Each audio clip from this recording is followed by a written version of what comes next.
The sound of the lock being cut rang out like a knife, cutting straight into the peace I had cherished for so many years. That woman, with her self-proclaimed powerful clipboard and her sharp voice, stomped on my flower garden, declaring it common property to the confused eyes of her enticed neighbors. Every step she took on the cobblestone path was a blatant insult. We believe that laws are things that can be made and used to crush anyone who does not bow down. But this time, she herself crossed the line. And when the phone in my hand started recording, the real battle had only just begun. I did not need to scream for justice. I only needed to open the file and let the law itself expose the rot behind the moral veneer she tried to cling to. I am Sarah Collins, a 29-year-old real estate attorney who took 2 years off to raise our daughter Emma, while my husband Mike worked as an IT engineer, providing a steady income that allowed me to focus on my family and my passion for rose gardening. This house has been in my family since 2008, my grandmother's legacy. In fact, when the HOA was formed in 2016, I politely declined to join because my property predated their formation, which meant I was not bound by their bylaws.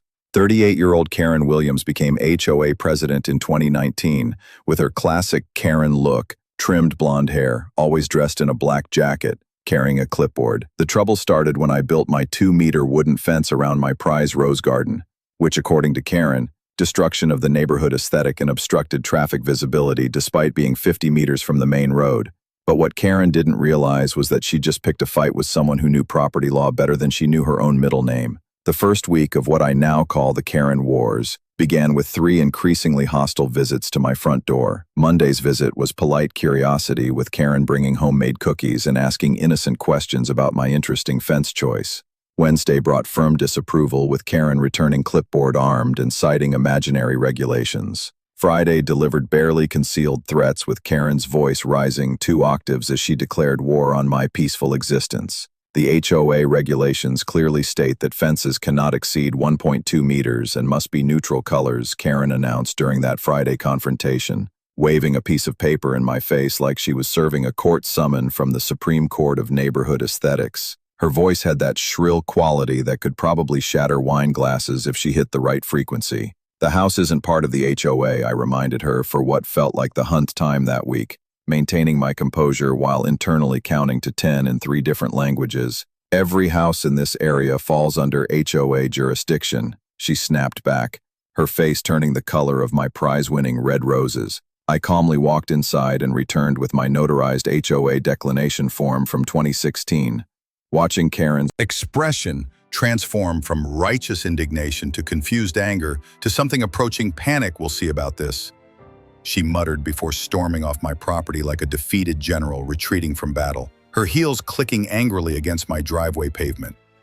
Week 2 brought psychological warfare that would have impressed military strategists. Karen began her whisper campaign, going door to door, telling neighbors I was uncooperative, disrespectful to community values, and setting dangerous precedents for lawlessness. She painted me as some kind of neighborhood anarchist who threatened the very foundation of suburban civilization. Every trip to the grocery store became an exercise in social navigation, with formerly friendly neighbors suddenly avoiding eye contact or offering those awkward half smiles that screamed, "I heard your trouble, but I don't want to get involved." The cashier at the local market, who usually chatted about her grandchildren, suddenly became intensely focused on scanning my items with laser precision. Then came the fabricated violations arriving in my mailbox like clockwork, with the consistency of a Swiss train schedule. Monday brought accusations of blocking pedestrian access. Apparently, my car parked in my own garage somehow violated cosmic law. Wednesday delivered complaints about excessive noise disturbance. I was watering my plants at 10 in the morning with a garden hose, not operating a construction site. Friday's violation notice accused me of improper waste disposal, despite my trash bags being exactly where city regulations required them, positioned with the precision of a NASA launch sequence. Each violation came with increasingly official-looking letterhead and Karen's signature flourish that looked like she had practiced it in front of a mirror. Each time I politely explained the situation and provided photographic evidence proving my innocence, creating a growing file of documentation that any reasonable person would accept as definitive proof. But Karen wasn't interested in facts, evidence, or reasonable discourse. She was interested in power control and making my life miserable for the crime of existing independently. She started photographing my house at different times of day, lurking around my fence like a private investigator, gathering evidence for a divorce case. I caught her peering through gaps in my fence when Emma and I played in the garden, her beady eyes watching us like we were exotic animals in a zoo exhibit.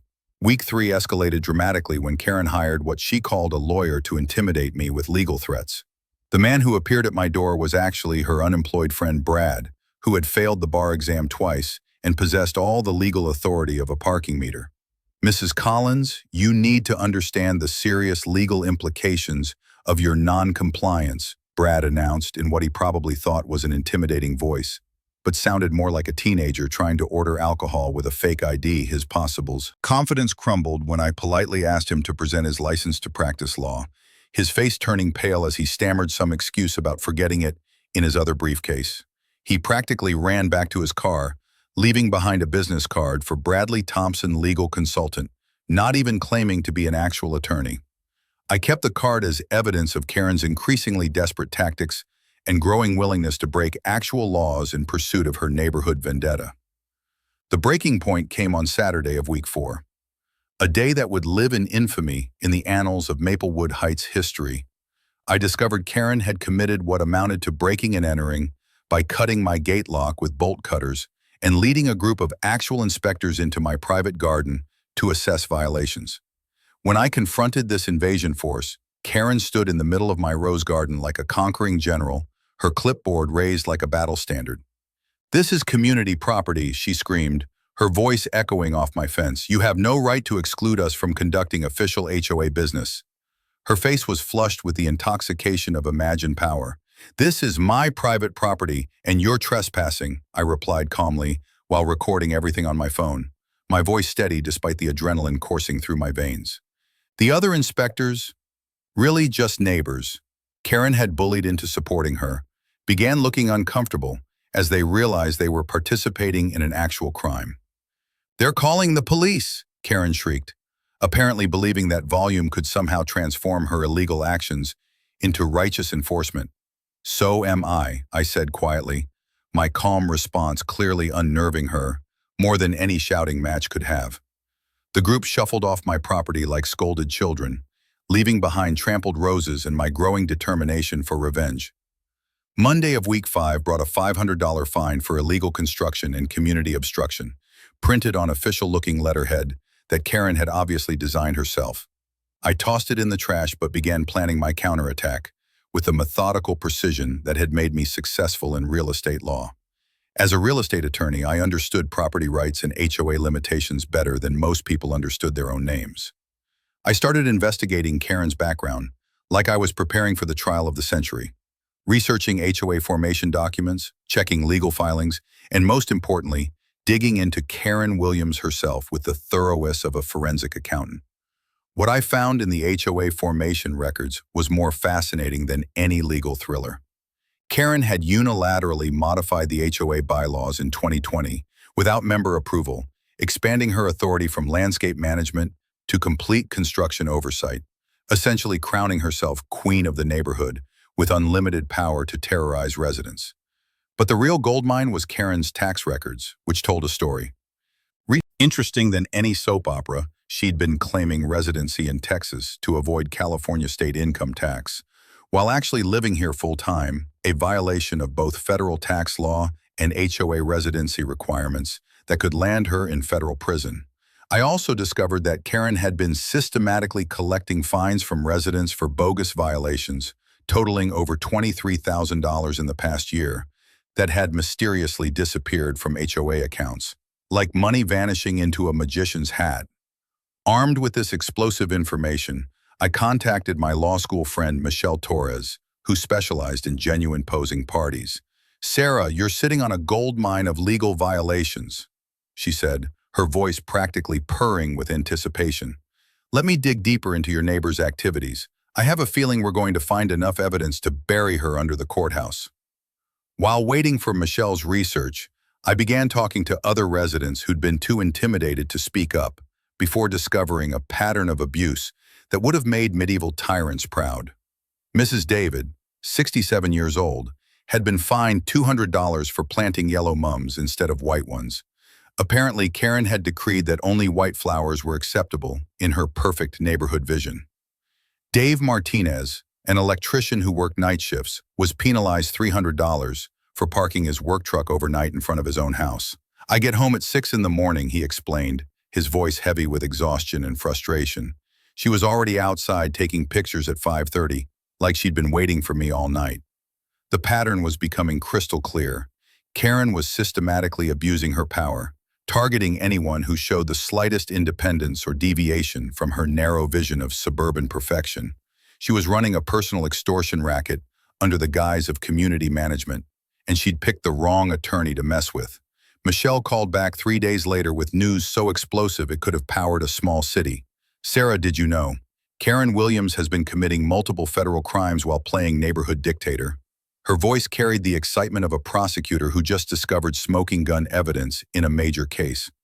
"She's filing false tax returns, claiming Texas residency to avoid California state income tax while actually living in your neighborhood full-time," Michelle continued, barely containing her professional glee. "That's federal tax evasion, which carries serious prison time. Plus, she modified HOA bylaws without community consent, invalidating every single decision she's made since 2020. The final revelation hit like a legal nuclear bomb. Here's the kicker. She's embezzled $23,000 from HOA fines into her personal account over the past year. That's criminal embezzlement with a paper trail that leads straight to her bank account. We have bank records, tax documents, and witness statements from every neighbor she's victimized." I felt the pieces of my counterattack falling into place with the satisfying precision of a Swiss watch. Karen had unwittingly handed me everything I needed to destroy her reign of neighborhood terror and potentially send her to federal prison. The woman who thought she could intimidate a real estate attorney was about to learn why lawyers don't back down from bullies. We destroy them with their own stupidity. Michelle and I spent the next week gathering evidence with the thoroughness of FBI investigators, building a case against organized crime. We collected bank records showing Karen's embezzlement, tax documents proving her residency fraud, HOA formation, papers revealing her unauthorized bylaw changes, and witness statements from every neighbor she'd victimized over the years. When the police arrived that Saturday morning in response to Karen's 911 call, I was completely prepared for battle. "Officers, I can explain the entire situation," I said calmly, my voice carrying the confidence of someone who held all the winning cards in a high-stakes poker game. "First, here's my property deed from 2008, proving I've owned this land for 15 years. I continued handing over official documents. And here's my notarized HOA declination from 2016. Filed before Mrs. Williams even moved to this neighborhood. Every violation she cited me for is legally meaningless." The older officer studied the documents with the careful attention of someone who'd seen enough neighborhood disputes to recognize the real thing. "So your house isn't under HOA authority at all?" he asked, his tone shifting from skeptical to interested. "Exactly. This fence was built entirely on my property according to city building codes. Here's my construction permit approved by the city planning department." Just then, Karen appeared like a bad theatrical entrance. Her face flushed with indignation and her hair slightly disheveled from running. "Officers, you cannot let her get away with this," she screamed, her voice hitting frequencies that probably annoyed dogs 3 blocks away. "She's destroying our entire neighborhood and threatening community safety." "Mrs. Williams," the younger officer said firmly, his patience clearly wearing thin. "Based on what we see here, Mrs. Collins is completely within her rights. Filing false police reports can result in significant penalties and potential criminal charges." Karen's face went from red to pale in record time as she realized her plan had backfired, more spectacularly than a defective firework. 2 days later, I received a letter from something called Williams Legal Associates, demanding I remove my fence within 48 hours or face immediate legal action. The letterhead looked impressive until I researched the address. It was a virtual office that rented mailboxes to anyone with a credit card. The attorney's signature belonged to John Williams, Karen's unemployed husband, who had been a Pretending to practice law without a license, this was the moment I decided to deploy nuclear weapons in what had become a legal war for the soul of our neighborhood. Michelle and I prepared our comprehensive case file like we were building a case for the Supreme Court. Mrs. David broke down crying when she learned her $200 fine for planting yellow flowers was completely bogus and that she could get her money back. Dave was furious about the $300 he'd paid for parking violations that had no legal basis whatsoever. "You mean I could have been parking there legally this whole time?" he asked, his voice mixing anger with relief. One by one, neighbors came forward with stories of Karen's systematic abuse of power. She'd collected thousands of dollars in illegal fines, modified community rules without authorization, and used intimidation tactics that would have impressed mob bosses. What Karen didn't realize was that her reign of terror was about to end in the most public and humiliating way possible. The June HOA meeting was held at the community center, and instead of the usual 8 to 10 attendees, 47 people showed up. Nearly every resident in Maplewood Heights. Word had spread through the neighborhood faster than gossip at a high school reunion that something historically significant was about to happen. Karen sat at the head table wearing her signature black blazer and her most authoritative expression, projecting an aura of unshakable power like a dictator addressing her subjects. She had absolutely no idea that I had been quietly organizing the community for the past week, sharing information about her illegal activities and encouraging everyone to attend what would become her public execution. "We have a serious problem that threatens the very foundation of our community," Karen began her voice carrying that familiar tone of manufactured authority that had terrorized neighbors for years. "One resident has refused to comply with basic community standards and created a dangerous precedent that could destroy everything we've worked to build here." All eyes turned to me as I sat calmly in the middle section with Michelle beside me, both of us wearing the confident expressions of prosecutors, about to deliver a closing argument in a slam-dunk case. "Sarah Collins has engaged in illegal construction, refused to pay legitimate fines, and even threatened HOA leadership with frivolous lawsuits," Karen continued, clearly savoring what she believed was her moment of ultimate triumph. "I propose we file a comprehensive lawsuit to protect our community's interests, maintain our property values, and send a clear message that no one is above the rules that govern civilized society," she declared with the dramatic flair of someone who had been practicing this speech in front of her bathroom mirror.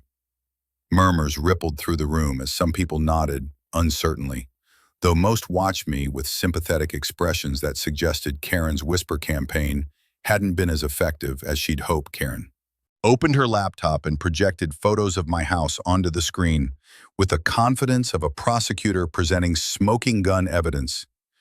"You can clearly see this fence completely disrupts our neighborhood's carefully maintained aesthetic standards and creates serious safety hazards for traffic visibility," she announced, pointing at the screen like she was revealing evidence of a major crime. "This kind of selfish behavior cannot be tolerated if we want to maintain the property values and community standards that make Maplewood Heights a desirable place to live." "Excuse me," I stood up, my voice polite but carrying the unmistakable authority of someone who'd been waiting for exactly this moment. "May I address these accusations before the community makes any decisions based on incomplete information?" Karen's jaw tightened like she was trying to crack walnuts with her teeth. "Public comments are scheduled for the end of the agenda," she replied curtly, clearly hoping to railroad through her proposal before anyone could challenge her narrative. "I think the community deserves to hear both sides of this dispute before making any decisions that could have serious legal consequences," Michelle said, standing and presenting her business card with a flourish. "I'm Michelle Torres, the attorney representing Mrs. Collins in this matter, and I believe everyone here needs to understand the full legal implications of what's being proposed tonight." The room's atmosphere shifted dramatically as people realized this wasn't just another petty neighborhood squabble, but something with real legal weight behind it. Karen couldn't refuse such a reasonable request in front of the entire community without appearing dictatorial, though her expression suggested she'd rather eat broken glass than let me speak. "Thank you for allowing me to address these serious accusations," I said, walking to the podium with a thick folder of documents that represented weeks of meticulous preparation. "First, let me clarify some fundamental misunderstandings that have apparently persisted despite my repeated attempts to explain the legal reality of this situation. I began opening my folder with the dramatic timing of a magician about to perform their greatest trick. I distributed copies of key documents to the audience, like a professor handing out final exam materials. This is my family's property deed from 2008, clearly showing that I've owned this land for 15 years, I announced, watching faces in the crowd as they examined the official documents. And this is my notarized HOA declination from 2016, filed 2 years before Mrs. Williams moved to this neighborhood. The murmuring grew louder as people passed documents around and began to understand the implications. Karen began shifting uncomfortably in her chair, like someone sitting on hot coals, her confident expression starting to crack around the edges. This means my property has never been subject to HOA regulations, making every single violation and fine Mrs. Williams has imposed the state legally meaningless. I continued my voice, carrying the authority of indisputable legal fact. But that's not the real issue we're dealing with here tonight. The problem is the systematic abuse of power that's been happening in our community for years. I turned to address Karen directly, making eye contact, like a prosecutor confronting a defendant with irrefutable evidence. Mrs. Williams, can you explain to this community why you unilaterally modified our HOA bylaws in 2020 without member approval, fundamentally changing the scope of your authority? Karen's face reened like someone who'd been caught stealing from the church collection plate. Those were necessary updates to address evolving community needs and maintain our property values. She stammered her usual confidence, evaporating faster than water on hot pavement. Here's a side-by-side comparison of the original HOA bylaws versus Mrs. Williams's unauthorized version, Michelle announced, distributing more documents with the efficiency of a courtroom clerk. She granted herself the power to issue unlimited fines, conduct home inspections without consent, and create new rules without community approval, none of which existed in our original legal agreement. The room erupted in angry whispers as people realized the extent of Karen's power grab. Neighbors began looking at each other with expressions of shock and betrayal, understanding for the first time how completely they've been manipulated and deceived. Furthermore, I continued building momentum, like a closing argument in a major trial. Mrs. Williams, can you tell this community exactly how much money you collected in fines last year? Karen remained silent, her face now completely flushed, and her hands trembling slightly as she gripped her clipboard like a life preserver. According to official HOA financial records that I accessed as a community member with legal standing, Michelle announced, her voice carrying the weight of devastating revelation. The HOA collected $43,000 in fines during the past year. However, only $20,000 appeared in our official community accounts. The room fell dead silent as the implications hit everyone simultaneously. You could have heard a pin drop in the sudden quiet, broken only by the sound of people breathing heavily as they processed this bombshell information. Now people began standing up, their voices rising in outrage like a crowd at a revolution. She stole our money. That's my $200 for the stupid flowers. This woman is nothing but a common criminal. How much did I pay her over the years? The anger was building like pressure in a steam engine about to explode. Karen stood up on shaking legs, her face pale and her voice trembling. This is all a complete misunderstanding, she said, her previous authority completely gone.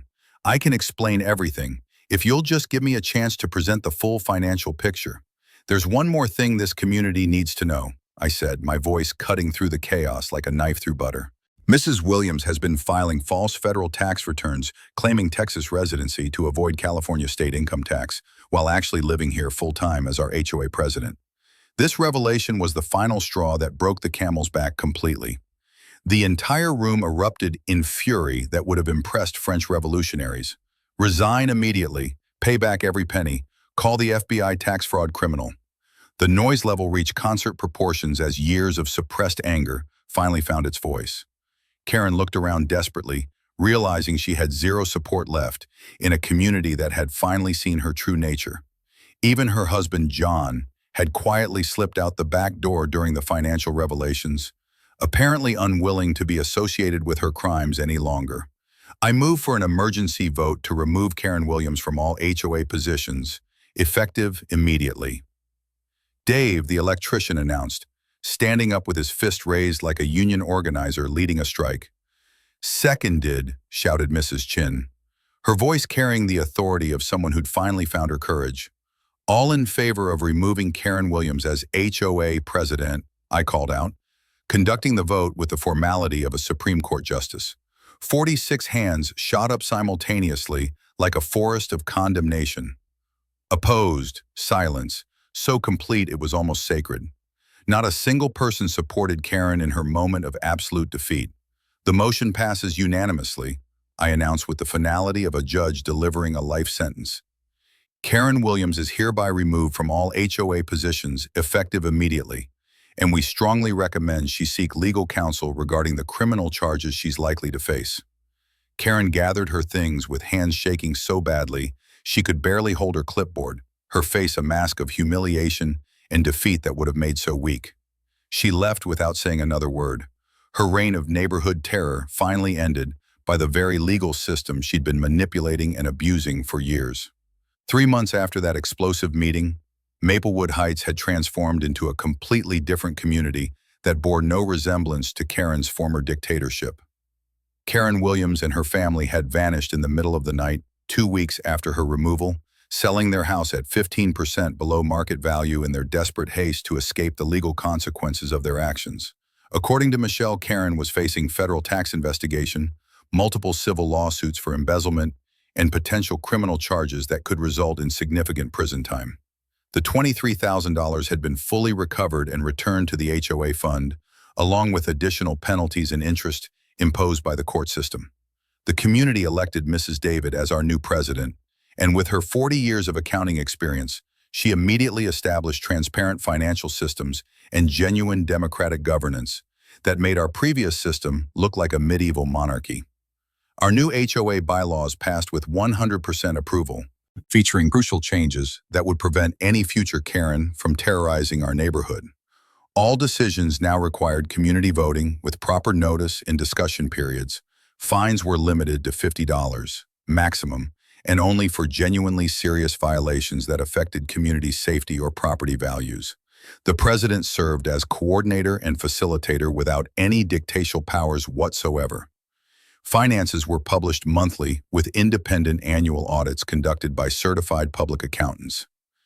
Dave became vice president, overseeing infrastructure maintenance and using Karen's recovered embezzlement money to renovate our community park and install beautiful new playground equipment that filled with children's laughter every afternoon. The transformation was so complete that new residents couldn't believe the stories about our former HOA dictator. As for me, I decided to return to practicing law with a new specialization that felt like a calling rather than just a career. I focused exclusively on HOA disputes and protecting residents' rights against abusive community associations, using my experience with Karen to help others facing similar neighborhood tyrants. My story spread throughout the local legal community faster than wildfire, and I began receiving consultation requests from people across the state who were suffering under their own versions of Karen Williams. Each case reinforced my belief that standing up to bullies wasn't just about personal vindication. It was about protecting the fundamental right to live peacefully in your own home. Michelle and I launched a comprehensive website providing free information about residents' rights when dealing with dictatorial HOAs, complete with downloadable forms, legal precedents, and step-by-step guides for fighting back against abuse. We received dozens of emails weekly from people who'd found hope in our resources after years of feeling helpless against neighborhood dictators. And you weary as sen, but I going to Wild and Williams and going to a stands as our profit people. I driving all health the people when I both and seeing your Easter lose to disturbitate, but I told them sills a towers to done and tell us. A 2-meter wooden fence still stands proudly around my rose garden, but instead of symbolizing division and conflict, it's become a symbol of the fundamental right to live freely on your own property without fear of arbitrary punishment from power-hungry neighbors. Every morning, when I water my roses and sip my coffee in peaceful silence, I see Mrs. David tending her gorgeous yellow mums without fear of ridiculous fines. Dave, parking his work truck right in front of his house where it belongs, and children playing loudly on the playground without anyone screaming about noise violations.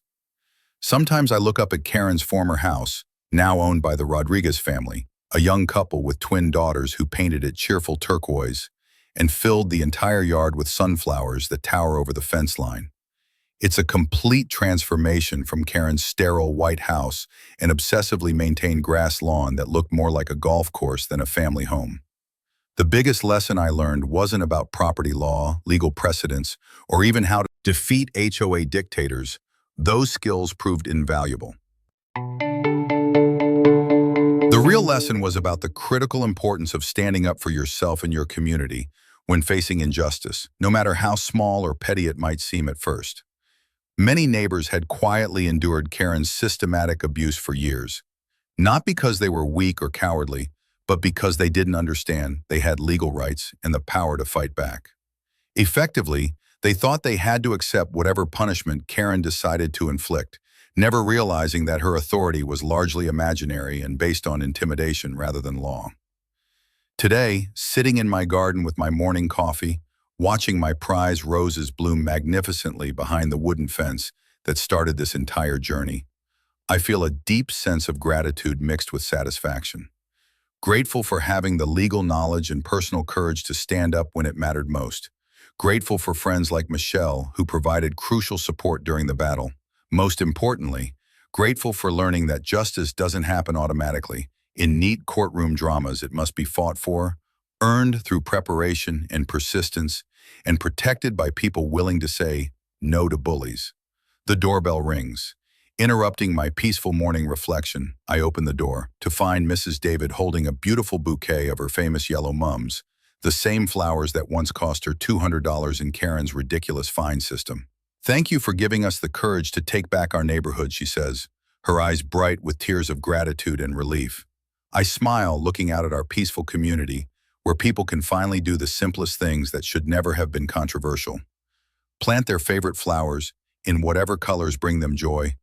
Park their cars in front of their own homes without fear of arbitrary punishment, and live their daily lives without constantly looking over their shoulders for the neighborhood enforcement squad.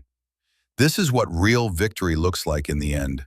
Not just defeating one bully, but creating a system where bullies can't thrive in the first place, where democracy actually functions, and where a simple wooden fence around a rose garden represents freedom and peace rather than conflict and division.